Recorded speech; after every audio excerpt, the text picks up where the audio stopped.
মা ফাতেমার নয়নে মনি হযরত আলীর জান, মা ফাতেমার নয়নে মনি হযরত আলীর জান।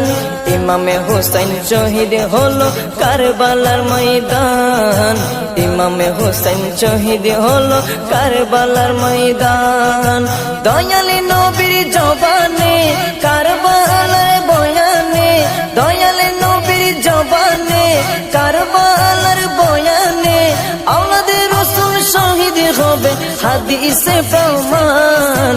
ইমামে হোসেন শহীদ হলো কারবালার ময়দান, ইমামে হোসেন শহীদ হলো কারবালার ময়দান।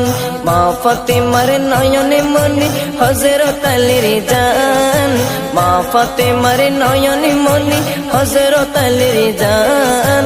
ইমামে হোসেন শহীদ হলো কারবালার